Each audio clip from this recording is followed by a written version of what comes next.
Hey everybody, it's Dr. Maya Alapin, Mama Soul Doc. I am not a medical doctor or a mental health care practitioner. What is the one thing we need to ask everybody when they come in for their consultation? So, first things first, it is not a good idea to skip the consultation. I call mine a discovery call. Yeah, it is an investment in yourself and in your clients because you're giving away anywhere from 20 to 40 or even 60 minutes. So it is important to, give these calls to people who really want to work with you and not just anybody who's going to take the information and not do anything with it. It's very important to have these calls, not only to let the clients interview you, which is, of course, very important because we want them to be familiar, but actually, what's happening in the discovery call is you're interviewing the client. Why would we want that? Well, very simply because the relationship that you have with the client does not begin at the session. It begins at the point where they hire you. Actually, facts are, it begins way before that when they've started to think about what they want to do with their problem and who's the best person to help them.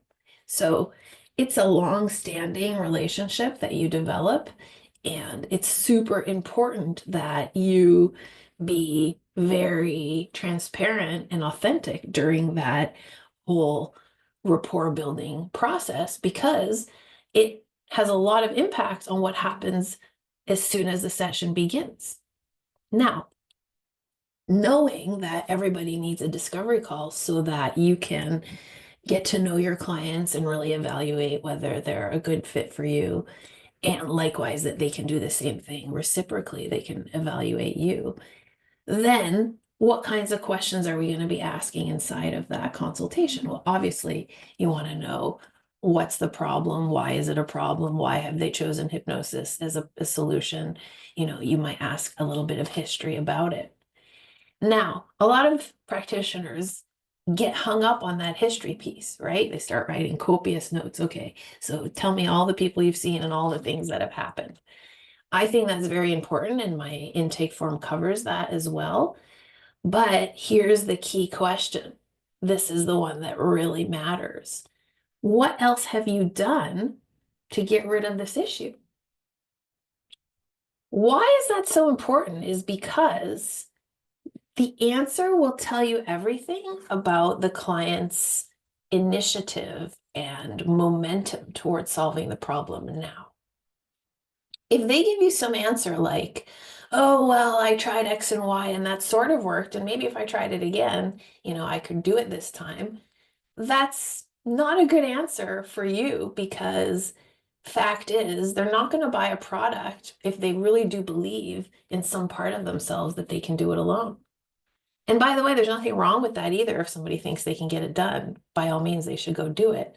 But it does matter to you as the practitioner because why spend the time and energy trying to convert somebody into hiring you when the fact is that they don't actually need you, right? So when I'm asking somebody, well, tell me what you've done so far, I'm very happy. In fact, I'm hoping that they say, I've tried everything and you're my, last idea. Or I've tried everything and I'm open to this because I don't know what else to do. I think the classical reaction to that is, oh shit, if they've tried everything, what makes them think that I can do it, right? But that's not how I see it at all. And you can watch another video that I recorded about why is this method different?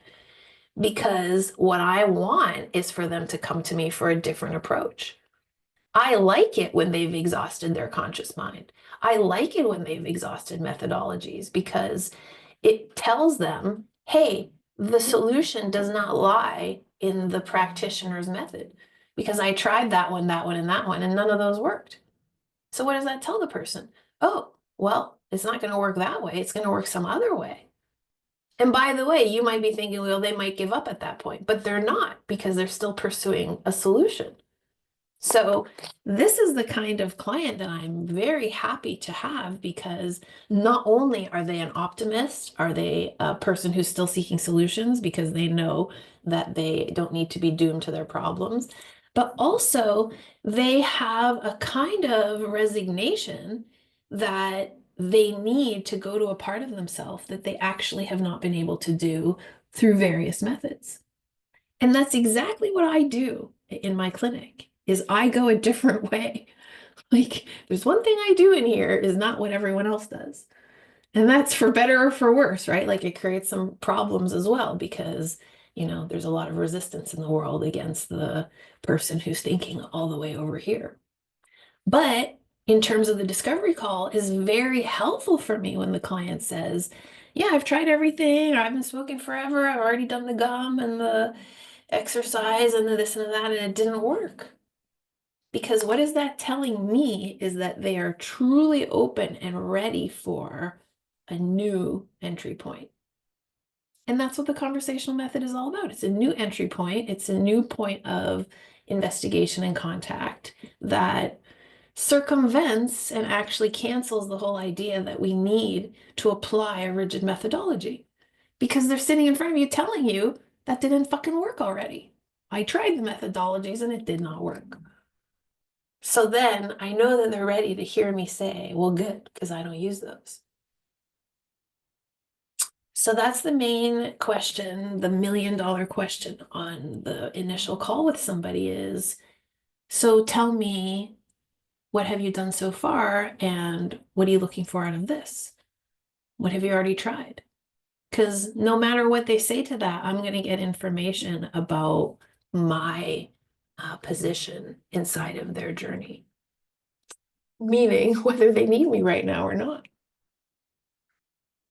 I want them in that call to really think about how much they've already done and already invested in themselves, because that realization in itself will help us to go faster, will help us to get to the end goal. So I'm not afraid to ask that. And I'm certainly not afraid when people say, oh, I'm a lost cause. Is there any hope for me? Because what I know is you're a lost cause in terms of the traditional approaches, which haven't worked for me that well either. So I'm not that surprised. And again, I'm not a medical doctor. I'm not trying to put anybody down. There's lots of great approaches that do work for lots of people. I'm just here for the individual who's like, I'm sick of that and I don't have it in me to continue with that. Then I want to be able to explain to them the difference of going the way that I go, the subconscious way. So I hope that helps to answer the question of what do we really need to do in the discovery call? What do we really need to ask? If you have any questions, please let me know. Thanks for listening. This is Dr. Maya Alapin in Montreal, Quebec.